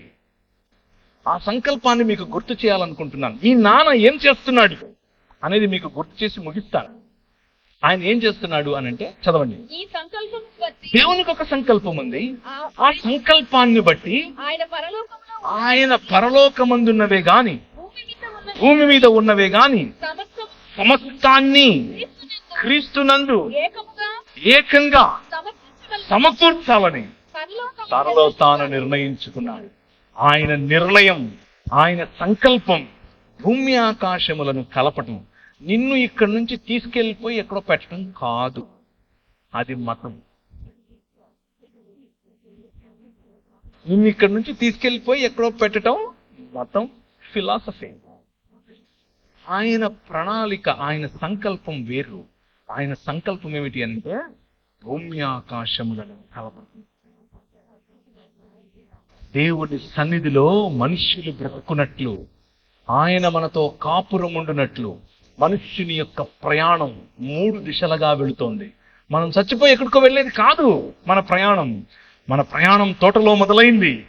ఆయన ఇచ్చినటువంటి వాగ్దానంతో కూడిన ఆశీర్వాదంతో మొదలైంది. ఆ తోటలో ఉన్నటువంటి ప్రయాణం అరణ్యము గుండా వెళుతోంది, నగరాల గుండా వెళుతోంది, దేవుని రాజ్యము గుండా వెళుతోంది. ఆ రాజ్యములో దేవుని సన్నిధి, ఆ రాజ్యములో దేవుని ఐక్యత, ఆ రాజ్యంలో మనుషులందరినీ ఐక్యపరిచేటటువంటి ఆయన చేసిన నిబంధన చివరకు దేవుని రాజ్యము సంపూర్ణముగా ఇంకొక నగరంగా మారబోతోంది. ఏంటా నగరం? తన భర్త కొరకు అలంకరింపబడినటువంటి పెండ్లి కుమార్తె వలె నూతన యెరూషలేము అలంకరింపబడి భూమి మీదికి దిగి రాబోతోంది. ఆ నగరంలో మనం నివాసం చేయబోతున్నాం. ఆ నగరంలో దేవుడు మనతో కాపురం ఉండిపోతున్నాడు. ఆయన సన్నిధిలో, ఆయన ముఖ కాంతిలో మనం ఉండబోతున్నాం. భూమి ఆకాశములు ఐక్యపరచబడి నూతన ఆకాశము నూతన భూమి అనేటటువంటి దేవుని నూతన సృష్టిలో మనం ఉండబోతున్నాం. ఇది మన ముందు నడిచిన వారు, మనకు వాక్యోపదేశం చేసిన వారు నేర్పినటువంటి సత్యం. అర్థమవుతుందా? Reality, the truth of Bible is God coming and dwelling with us. దేవుడు వచ్చి మన మధ్య నివాసం చేయడం, మనం ఇక్కడి నుంచి ఎక్కడికో వెళ్ళిపోవటం కాదు. దేవుడు వచ్చి మన మధ్య నివాసం చేస్తాడు. ఆ నూతన సృష్టిలో తండ్రి లేని నువ్వు తండ్రిని కనుగొంటావు. హల్లెలూయా. నాకు నిజమైన తండ్రి చూపిస్తాడు. నా నిజమైన తండ్రి దగ్గరికి వెళ్ళి నేను హత్తుకుంటాను. ఆయన నా కన్నుల ప్రతి బాష్ప బిందువును తుడిచారు. That is what your God is doing. That is what your father is doing. నీ తండ్రి చేసేటటువంటి పని అది. నీ తండ్రి నీకు ఇచ్చినటువంటి మాట నెరవేర్చుకునే తండ్రి. ఈ దేవుని రాజ్యం అనేటటువంటి దర్శనం చూసి దానియేలు చెప్పినటువంటి ఆ ఇంతై మహాపర్వతమైనటువంటి ఆ రాయి వచ్చి ఈ ఊర్లో పడితే ఒక సమాజముగా స్త్రీ అని పురుషుడని తేడా లేకుండా, గ్రీకు దేశస్థుడని యూదుడని తేడా లేకుండా, దాసుడని యజమాని అని తేడా లేకుండా అందరూ కలిసి ఒక్కటిగా ఒక్క శరీరముగా మారుతున్నారే, దీనినే రూపాంతరం అని పిలుస్తారు. ఈ రూపాంతరం ఇంతటితో ఆగదు. ఈ రూపాంతరం నూతన యెరూషలేము అనే పట్టణంలోనికి వెళ్ళిన తర్వాత ముగుస్తుంది. ఆ పట్టణంలోనికి మనం వెళ్ళబోతున్నాం. ఆ పట్టణంలో మనకంటే ముందు నిద్రించినటువంటి పరిశుద్ధులు కూడా ఉంటారు. మనకంటే ముందు నిద్రించినటువంటి, ఒకవేళ నీ భర్త నిద్రించి ఉంటే నువ్వు ఆయన చూస్తావు. ఒకవేళ నీ భార్య నిద్రించి ఉంటే నువ్వు ఆమెను చూస్తావు. బ్రతికి ఉన్న మనం వెళ్ళి వారిని స్వాగతించి తీసుకుని వస్తాం. రాజు, కింగ్ ఆఫ్ దిస్ వరల్డ్ వస్తాడు. ఆయన ఆల్రెడీ వచ్చేశాడు. తన రాజ్యాన్ని స్థాపించాడు. ఆ రాజ్యంలో భాగంగా నువ్వు ఉంటున్నావు. మళ్ళీ ఇంకొకసారి సంపూర్ణమైనటువంటి రూపాంతరము చెందిన తర్వాత, మెటమార్ఫోసిస్ కంప్లీట్ అయిపోయిన తర్వాత, నూతన సృష్టిగా మార్చబడిన తర్వాత ఆయన నీకు ఫలించే అధికారముతో కూడిన బాధ్యత, అభివృద్ధి చెందే అధికారముతో కూడిన బాధ్యత, విస్తరించే అధికారముతో కూడిన బాధ్యత, భూమిని నిండించే అధికారముతో కూడిన బాధ్యత, ఆయనతో కలిసి రాజ్యమేలే బాధ్యత నీకు ఇవ్వబోతున్నాడు. దట్ ఈజ్ నిత్య నిబంధన. అదే నిత్య నిబంధన అంటే అదే బెరిత్ ఒలాం అని. మనలను దూరం చేస్తున్నటువంటి మరణం, మనిషికి దూరం చేస్తున్నటువంటి మరణం, మనిషిని కుటుంబానికి దూరం చేస్తున్నటువంటి మరణం, మనిషిని సంఘానికి దూరం చేస్తున్న మరణం, మనిషిని సమాజానికి దూరం చేస్తున్న మరణాన్ని ఆయన చంపేశాడు. తిరిగి పునరుత్థానం చెందినటువంటి మనుష్యులముగా మనం రాబోతున్నాం. పునరుత్థానం చెందినటువంటి కుటుంబాలుగా మనం కలవబోతున్నాం. పునరుత్థానం చెందినటువంటి సమాజములుగా మనం రాబోతున్నాం, ఉండబోతున్నాం. పునరుత్థానము చెందినటువంటి సృష్టి, ఆ సృష్టిలో మనం ఏలికలుగా ఉండబోతున్నాం. ఇది స్పష్టమైనటువంటి సువార్త. ఏ అరమరకులు లేనటువంటి సువార్త. హోప్. యేసుక్రీస్తున్నటువంటి నిరీక్షణ. యేసుక్రీస్తు మీ మనసుల్లో ఉంచుతున్నటువంటి నిరీక్షణ ఏమిటి అనంటే, నేను క్రీస్తును పోలినట్లుగా రూపాంతరము చెందిపోతాను. ఒకానొక రోజు క్రీస్తును పోలినట్లుగా రూపాంతరము చెందుతాను. సీతాకోక చిలుక కకూన్గా ఉండి మెల్లిమెల్లిగా అందమైనటువంటి సీతాకోక చిలుకగా తయారై బయటికి ఎలా వస్తుందో, ఇప్పుడు కకూన్గా ఉన్న నీవు, పాతి పెట్టబడిన నీవు, చచ్చిపోతున్న నీవు, చచ్చిపోయిన తరువాత అందమైన సీతాకోక చిలుక వలె పునరుత్థానము చెంది రాబోతున్నావు. 2 దినములైన తరువాత ఆయన మనలను బ్రతికించును. 3వ దినమున యెహోవా సముఖమందు మనము బ్రతుకున్నట్లు ఆయన మనలను స్థిరపరచును. ఆ 3వ దినము కోసమే మనం వేచి చూస్తున్నాం. ఆ 3వ దినమునకు మరణాన్ని చంపి తిరిగి లేచినటువంటి ప్రభు అయిన యేసుక్రీస్తు సూచనగా చూపించాడు. కానీ రాబోయేటటువంటి 3వ దినం ఒకటి ఉంది. ఆ 3వ దినములో నూతన ఆకాశము, నూతన భూమి, నూతన సృష్టిగా మనం ఉండబోతున్నాం. ఆ నూతన సృష్టిని అనుభవించటానికి ప్రభు అయిన యేసుక్రీస్తు మిమ్మల్ని పిలుస్తున్నాడు. తండ్రి, ఆయన భర్త కూడా. హృదయంలో ఉన్నటువంటి నీ బాధ ఆయనకు తెలుసు.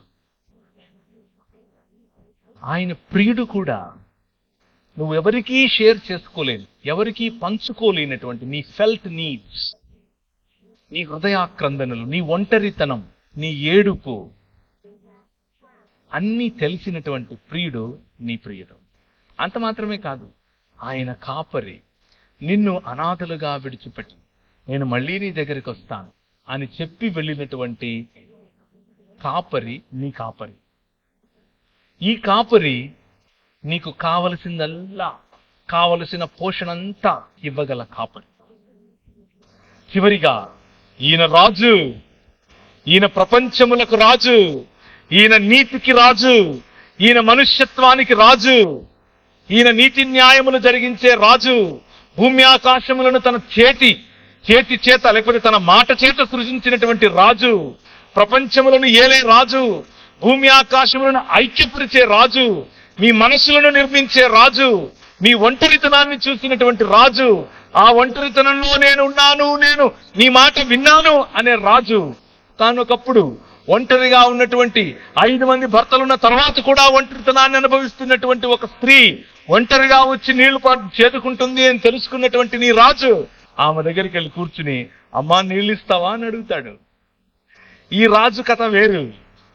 King is your king. రాజు లేని రాజ్యంగా మనం మారిపోతే రాజై వస్తున్నాడు. కాపరి లేని గొర్రెలుగా మనం ఉంటే కాపరై మన మధ్యకు వచ్చాడు. తండ్రి లేని కుటుంబముగా మనం ఉంటే తండ్రిగా తన హృదయాన్ని మనతో పంచుకుంటున్నాడు. ఎంత బాధపడుతున్నాను నేను నీ పట్ల అని చెబుతాడు. భర్త వదిలేసినటువంటి భార్యగా మనం ఉంటే భర్తై మన దగ్గరకు వస్తున్నాడు. నువ్వు విధవరాండ్రకు తోడుగా ఉండు అని చెప్పినటువంటి మన ప్రభువు యొక్క మాట. ఆయన మనం ప్రేమించే ప్రియుడు. ఎంతగా ప్రేమిస్తాడంటే తన ప్రాణాన్ని సైతం ఇచ్చే ప్రియుడు. 5 రకాలైనటువంటి క్యారెక్టర్స్, 5 రకాలుగా ఆయన మనతో పెట్టుకున్నటువంటి సంబంధం. ఈ సంబంధం ఇంతకంటే పదిలమైన, ఇంతకంటే స్థిరమైన, ఇంతకంటే సంతోషాన్నిచ్చే సంబంధం నా జీవితంలో నేను వెతికే ప్రయత్నం చేస్తూ కూడా దొరకలేదు. This is the ultimate relationship which you can have anybody. ఎవరితోనూ,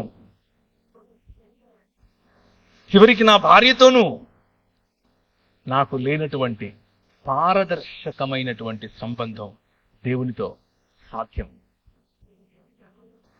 ఆ రాజు, ఆ తండ్రి, ఆ ప్రియుడు, ఆ కాపరి, ఆ భర్త ఈరోజు నిన్ను పిలుస్తున్నాడు. ఈరోజు నిన్ను ఆహ్వానిస్తున్నాడు. నేను కట్టే రాజ్యంలో నువ్వు ఉన్నావా? కేవలం వచ్చిపోతున్నావా? నేను కట్టే రాజ్యంలో నా కుటుంబంలో భాగంగా నువ్వు ఉండి కోరుకుంటున్నావా? ఇంకా వెనకే తిరుగుతున్నావా? నేను కట్టే రాజ్యానికి నువ్వు ఒక గుదిబండలా ఉంటున్నావా? లేక ఫ్రీడమ్, స్వాతంత్రం కోరుకుని ఈ ప్రపంచంలో మీ నాయన ప్రపంచం ఇదే అని సీతాకోక చిలుక వలె ఎగిరి స్వాతంత్రంలో బ్రతుకుతున్నావా? ఈ రాత్రి పరిశుద్ధాత్మ దేవుడు నీతో మాట్లాడుతున్నాడు. If you are rebellious in your nature, తిరుగుబాటు నీ హృదయంలో ఉంటే ఎక్కడో నీ తండ్రి ప్రేమను నువ్వు కోరుకుంటున్నావేమో. నీకంతకు నువ్వు ఒక షెల్ నిర్మించుకొని ఎవరితో పంచుకోకుండా నువ్వు ఒంటరిగా బ్రతుకుతూ ఉన్నావా? ఆ షెల్ పగలగొట్టడానికి ప్రభువు సిద్ధంగా ఉన్నాడు, తడుతున్నాడు. దాన్ని పగలగొట్టి చూడు, నువ్వు సీతాకొక చిలుక అవుతావు.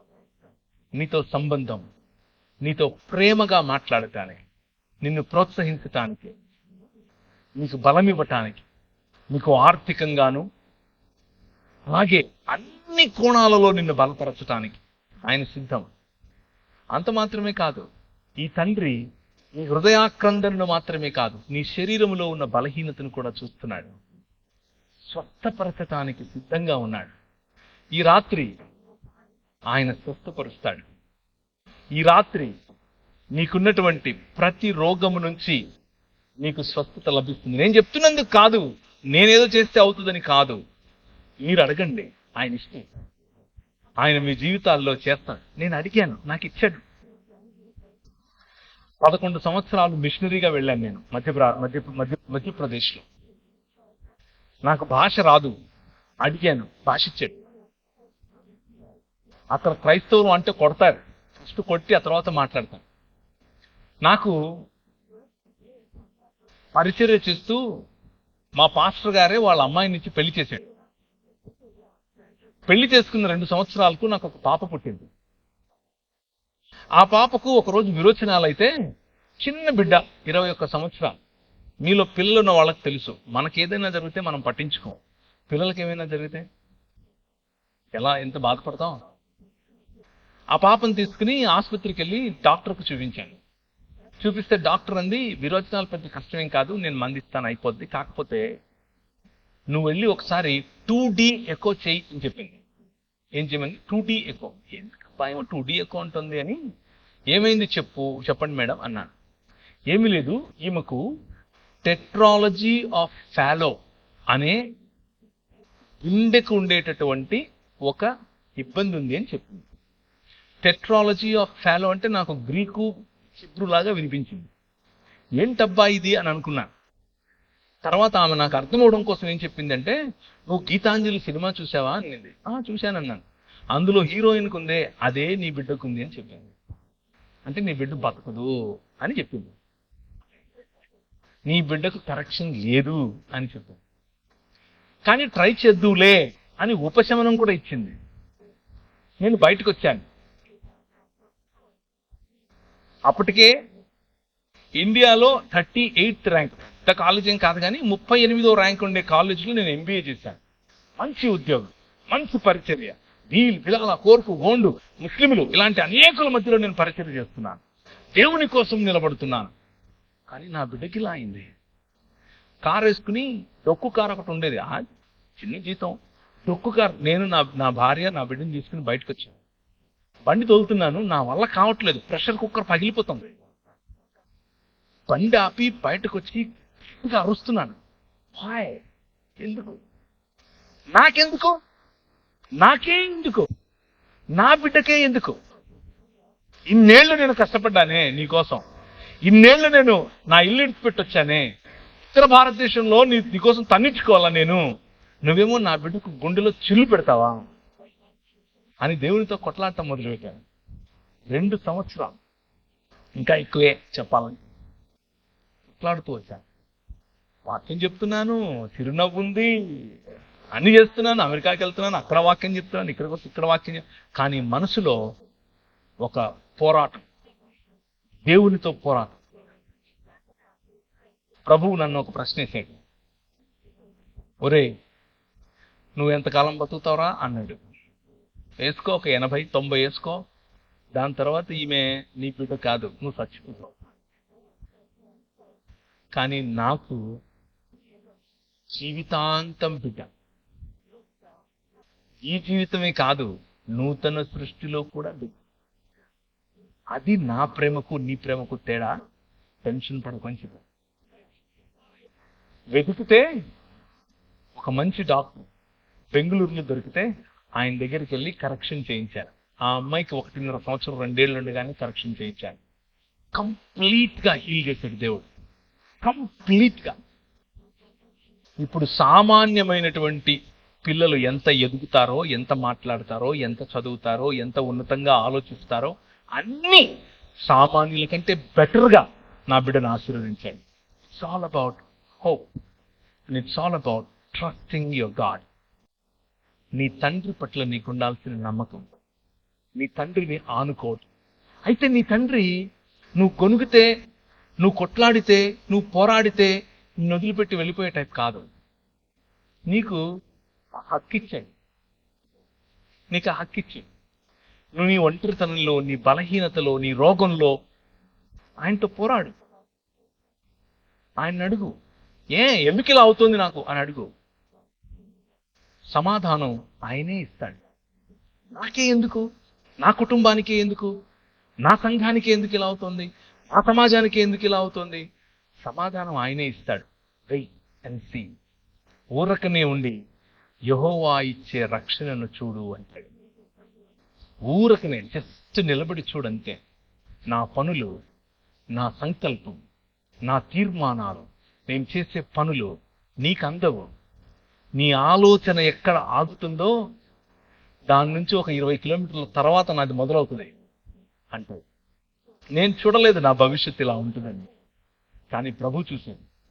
నా పోరాటంలో నాకు నేర్పిన పాఠాలు, నా పోరాటంలో నన్ను నిలబెట్టిన పద్ధతి, నా పోరాటంలో నన్ను ఆశీర్వదించిన విధానం ఇంత అంతా కాదు.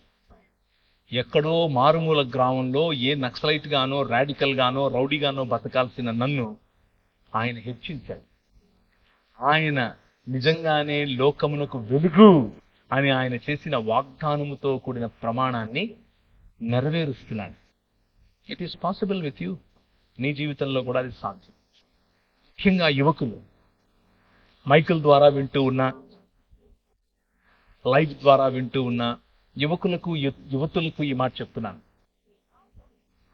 మీ లైఫ్లో ఇప్పుడు మీరున్నటువంటి స్టేజ్లో మీకు చాలా క్వశ్చన్స్ ఉంటాయి, మీకు చాలా ప్రశ్నలు ఉంటాయి, చాలా పోరాటం ఉంటుంది, కంపారిజన్ ఎక్కువ ఉంటుంది. ఒక్కనోళ్ళు కంపేర్ చేస్తారు, మిమ్మల్ని మీరు చేసుకుంటారు.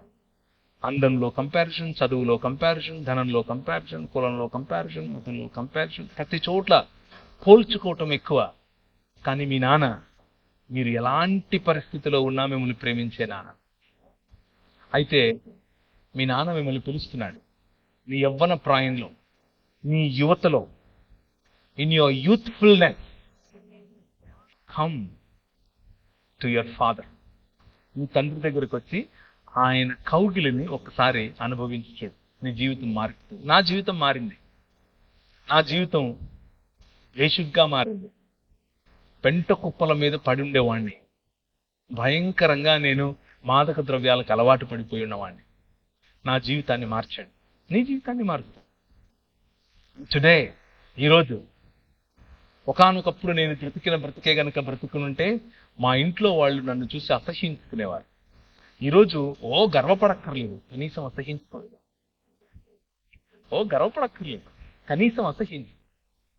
ఈ రాత్రి ఈ పిలుపు మీ నాన్నది. మీ నాన్న మిమ్మల్ని పిలుస్తున్నాడు. నేను ఒక ఉద్యమం చేస్తున్నాను. ఆ ఉద్యమంలో నా పిల్లలందరినీ పోగేస్తున్నాను, శరీరంగా పోగేస్తున్నాను. ఆ శరీరంలో నువ్వు భాగమవుతావా అని పిలుస్తున్నాడు. నిర్ణయం తీసుకుంటే నీకు మంచిది. అంత మాత్రమే కాదు, ఆల్రెడీ సంఘములో భాగస్వామ్యం పొందినటువంటి నీవు దేవుని రాజ్యం, ఆయన యొక్క పని, ఆయనతో కలిసి చేయాల్సినటువంటి పనిలో నీకు మనసు రావట్లేదా? నీకు ఇంట్రెస్ట్ లేదా? ఈరోజు రాత్రి మీ నాన్న పిలుస్తున్నాడు. వాయ్? ఎందుకు? Do you think I deceived you? నేను నేనేమైనా మోసం చేశానా? నీకు అలాంటి ప్రశ్న ఉందా మనసులో? నేను నీతో సరిగ్గా లేనా? అలా అనిపిస్తుందా నీకు? ఐ లవ్ యూ, నువ్వంటే నాకు చాలా ఇష్టం, నీకోసం ఏమైనా చేయటానికి నేను సిద్ధం అని మీ నాన్న చెప్తున్నాడు. That is what he laid in my heart tonight. ఈరోజు రాత్రి ఈ మాటలు నా హృదయంలో పెట్టాడు. నేను ప్రిపేర్ అయింది వేరే. నేను ప్రిపేర్ అయింది కనీసం 1 గంటన్నర చెప్పాలి అనుకున్నాను, కానీ అది నేను చెప్పలేకపోతున్నాను. ఇదే చెప్పాను. ఈరోజు రాత్రి ప్రభు నీతో మాట్లాడుంటే ఊరికనే వెళ్ళద్దు, ఖాళీ మనసుతో వెళ్ళద్దు. It is a specific word for specific people sitting here. ఇక్కడ కూర్చున్న వాళ్ళల్లో నిర్దిష్టమైనటువంటి మాటలు మీకోసమే పలుకుతున్నారు. మీ తండ్రిని నిరుత్సాహపరచు. తలలు వంచుకుంటే ప్రార్థించుకుంది. ప్రభు ఈరోజు రాత్రి చాలా సరళంగా 5 రకాలైనటువంటి ఆశీర్వాదముతో కూడినటువంటి ఆజ్ఞలను చాలా సరళంగా ఆయన మన పట్ల చేసినటువంటి 5 రకాలైనటువంటి కవెనెంట్ నిబంధనలను, అలాగే 5 రకాలుగా ఆయన మనతో సంబంధం ఎలా కలిగి ఉన్నాడు అన్న విషయాన్ని మనం చూస్తాం. వీటి సారం, నువ్వు మనిషిగా, నిజమైన మనిషిగా, రూపాంతరము చెందే మనిషిగా, తండ్రి హృదయాన్ని కోరుకునే, తండ్రి హృదయాన్ని హత్తుకునే మనిషిగా మారాలని. అది న్యాయమును, కనికరమును, దీన మనస్సును కలిగి ఉండటం ద్వారా మాత్రమే సాధ్యం అని చెప్పాడు. అన్నిటినీ మించి నీ తండ్రి నీ పట్ల కలిగి ఉన్నటువంటి హృదయాన్ని ఆయన నీ ముందు ఉంచాడు. ఇంకా ఈ తండ్రికి దూరంగా ఉండదు. ఇంకా ఈ తండ్రితో పోరాటం చాలు. ఇక ఆ పోరాటాన్ని ఆపేసే. నీతోనే మాట్లాడుతున్నా. ఇక ఆ పోరాటాన్ని ఆపేసి come back to your God, come back to your father. నీ తండ్రి వైపుకు నువ్వు రా. నీ తండ్రితో చేయి కలుపు. నీ తండ్రి నిన్ను ఆశీర్వదిస్తాడు. తలగా ఉంచుతాడు, తోకగా ఉంచడు. అలాగే కూర్చున్న వాళ్ళలో ఈరోజు ప్రభువు ఇష్టంగా నిన్ను స్వస్థపరుస్తాను అని చెప్తున్నాడు. నిన్ను ఆయన స్వస్థపరిచే రోజు ఈ రాత్రి. నీ హృదయాన్ని స్వస్థపరిచే రోజు, నీ శరీరాన్ని కూడా స్వస్థపరిచే రోజు ఈ రాత్రి. నేను ప్రార్థన చేస్తూ ఉండగా నీ మనస్సును విప్పి ప్రభు అయిన యేసు క్రీస్తుకు నిన్ను నువ్వు సమర్పించు. నీ రోగాన్నివ్వు, నీ బలహీనతనివ్వు, నీ ఒంటరితనాన్నివ్వు, నీ అప్పుల బాధనివ్వు. ఆయన నీకు ఈరోజు విడిపించువాడు, బలపరుచువాడు, న్యాయమును చేయువాడు, నీ పక్షమున నిలబడువాడు. ఈ రాత్రి నీ జీవితంలో ఒక అద్భుత కార్యం ఆయన చేయబోతున్నాడు. నువ్వు నమ్మితే చాలు, మిగిలిందంతా ఆయన పని. కృప కలిగిన తండ్రి, ఈ రాత్రి నీ వాక్యము ద్వారా మాతో మాట్లాడి మా కొరకు సిద్ధపరిచినటువంటి నీ విలువైన మాటలు మా జీవితంలో పని చేయులాగున, ఈ మాటల్లో నా మాటలు ఏవైనా ఉంటే, నీ మాటల పక్షముగా కానిదేదైనా ఉంటే, పరిశుద్ధమైనటువంటి నీ అగ్ని చేత వాటిని దయించి కేవలము నీ మాటలు మాత్రమే నీ ప్రజలకు వారి హృదయాల్లో ఉండినట్లు సహాయం చేయండి. ప్రభువా, నీ బిడ్డలు అనేకులు నీ తాకిడి కోసం వేచి చూస్తున్నారు. నీ ప్రేమ గల తాకిడి, నీ ప్రేమ గల నీతి గల దక్షిణ హస్తాన్ని వారి వైపుకు చాపి వారిని ముట్టండి. ఈరోజే స్వస్థతను వారు అనుభవించినట్లుగా సహాయం చేయండి. ఒంటరిగా ఉన్న వారికి మీ తోడును దయచేయండి. మీ స్వరం వారు వినుదుగాక. మీ వెలుగు వారి ముఖములపై మేము చూచుదుముగాక.